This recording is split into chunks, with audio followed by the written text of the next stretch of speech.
السلام علیکم ورحمۃ اللہ وبرکاتہ۔ بسم اللہ الرحمن الرحیم۔ الحمد للہ رب العالمین والصلاة والسلام علی سید المرسلین محمد وآلہ واصحابہ اجمعین۔ ختم نبوت کے دروس کا سلسلہ چل رہا ہے۔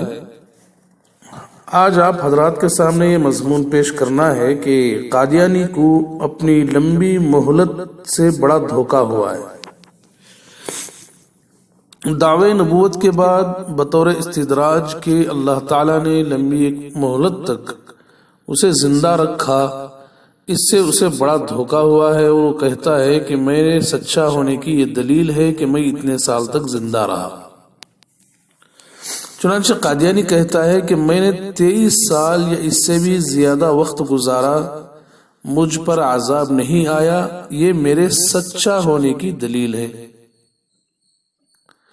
ایک جگہ کہتا ہے تھا برس 40 کا میں اس مسافر خانے میں، تھا برس 40 کا میں اس مسافر خانے میں، جب کہ میں نے وحی ربانی سے پایا افتخار، اس قدر یہ زندگی کیا افتراء میں کٹ گئی، اس قدر یہ زندگی کیا افتراء میں کٹ گئی، پھر عجب تر یہ کہ نصرت کے ہوئے جاری بہار، بہار یعنی سمندر، پھر عجب تر یہ کہ نصرت کے ہوئے جاری بہار۔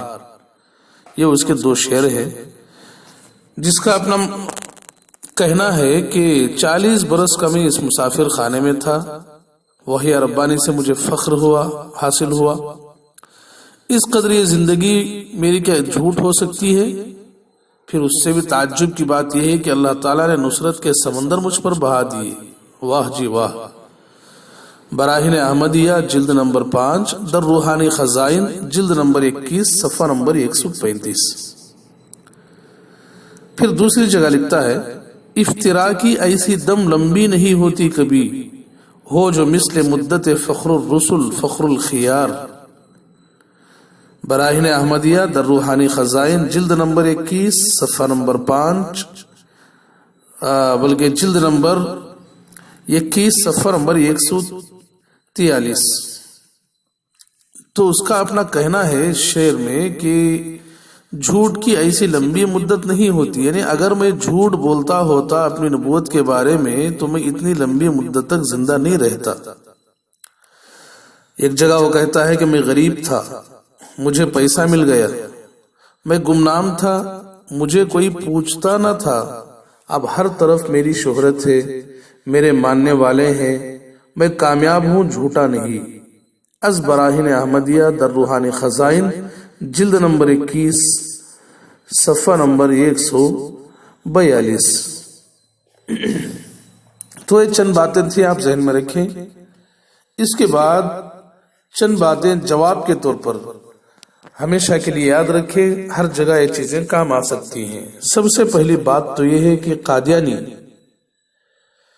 تو 23 سال مہلت کی بات کرتا ہے، اگر تجھے دن دگنی رات چگنی ترقی ملتی، روز بروز تو ترقی کرتا جاتا، تب بھی تجھے ہم نبی نہ مانتے۔ نبی ماننا ترقی پر موقف نہیں ہے، نبی ماننا عذاب نہ آنے پر موقف نہیں ہے، کیونکہ نبی کریم صلی اللہ علیہ وسلم کے بعد کوئی شخص بالفرض کتنے ہی دلائل و عجائبات دکھائے، وہ نبی نہیں ہو سکتا ہے۔ اب اس کے لیے خارجی دلائل کی ضرورت نہیں ہے، بلکہ خود اس کا دعوی نبوت ہی اس کی اور اس کے پیروکاروں کی ہلاکت کے لیے کافی سے زیادہ ہے۔ یعنی خود دعوی نبوت کر دینا ہی اس بات کے لیے کافی ہے کہ وہ جھوٹا ہے۔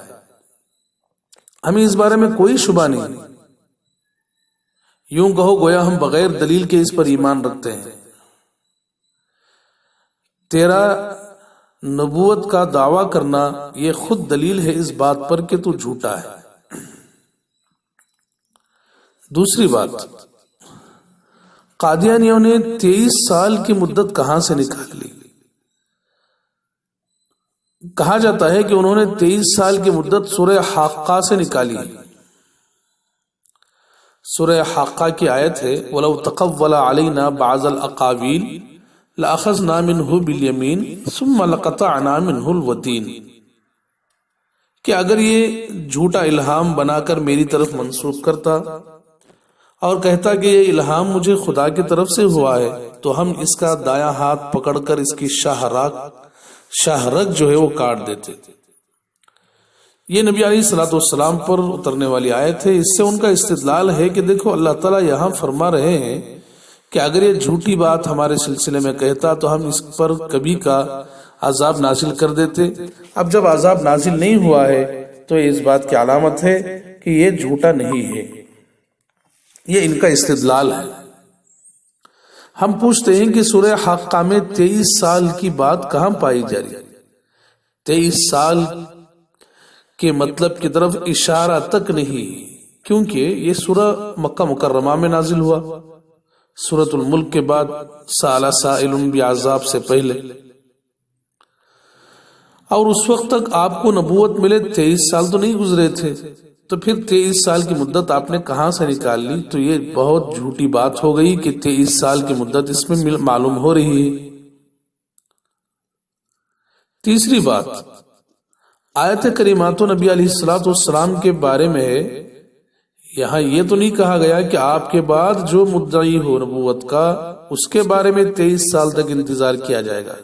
چلو اسے 23 سال نکال لیں، مان لیں، تو یہ آیت تو نبی علیہ السلام کے بارے میں ہے۔ یہاں یہ کہاں کہا جا رہا ہے کہ نبی علیہ السلام کے بعد جو بھی نبوت کی بات کرے گا، نبوت کا دعویٰ کرے گا، اس کے لیے 23 سال تک انتظار کریں گے ہم، پھر اس کے بعد عذاب بھیجیں گے۔ ایسی بات وہاں کہاں ہے؟ بلکہ آپ صلی اللہ علیہ وسلم کے بعد جو بھی نبوت کا دعویٰ کرے وہ کافر ہے، واجب القتل ہے۔ تو 23 سال کی بات بھی غلط ہے۔ اگر 23 سال کی بات مان بھی لیے بالفرض، تو وہاں نبی علیہ الصلوۃ والسلام سے گفتگو کی گئی ہے۔ نبی علیہ الصلوۃ والسلام کو کہا گیا ہے کہ نبی علیہ السلام اگر جھوٹی بات ہمارے خلاف کہتے، ہمارے بارے میں نبوت کی بات کہتے، جھوٹی بات، تو نبی علیہ الصلوۃ والسلام پر نعوذ باللہ ہم گرفت کرتے نبی علیہ السلام سے۔ چوتھی بات، قادیانی کا کہنا کہ میں کامیاب ہوں، یہ نہایت بے عقلی کی بات ہے۔ کامیاب، یہ کوئی کامیاب انسان ہے جو نبوت کا دعویٰ کیا، اپنے نام کی اذان تک نہیں لا سکا، اپنے نام پر مشتمل نماز نہ لا سکا، اپنے نام کا کلمہ تک نہ لا سکا، اسے دعوی نبوت میں کامیاب مانا جائے گا؟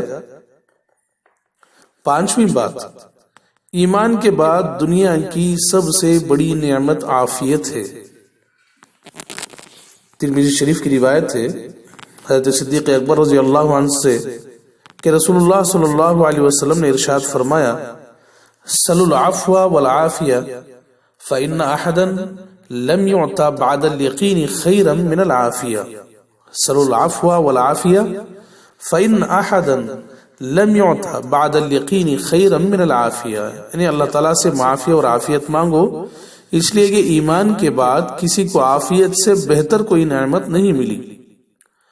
اور قادیانی ایمان سے تو دور تھا ہی، معافی کامل تھی اور عافیت سے بھی محروم تھا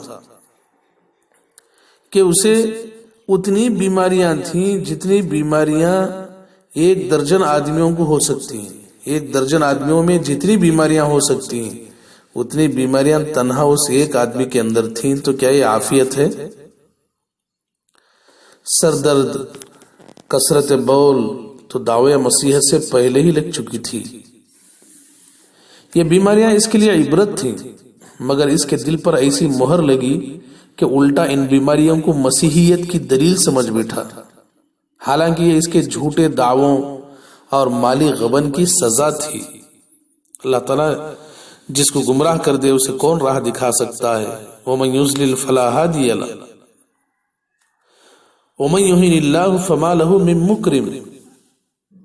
جسے اللہ ذلیل کرے اسے کوئی عزت دینے والا نہیں۔ چھٹی بات، قادیانی اس کو بھی اپنی سچائی کی دلیل سمجھتا ہے کہ میرے پیروکار زیادہ ہو گئے، میرے ماننے والے روز بروز بڑھتے جا رہے ہیں، حالانکہ ڈرنے کی بات ہے کہ اس کے جتنے پیروکار زیادہ ہو رہے ہیں اتنا ہی یہ عذاب میں گرفتار ہو رہا ہے۔ ہزاروں مسلمانوں کی شہادت کا بوجھ اس پر ہے، لاکھوں مسلمان جیل میں ڈالے گئے، کروڑوں کی حق تلفیاں ہوئی اور ہو رہی ہیں۔ ان سب کا گناہ قادیانی اور اس کے ساتھیوں پر ہے، تو کوئی کامیابی کی دلیل ہے؟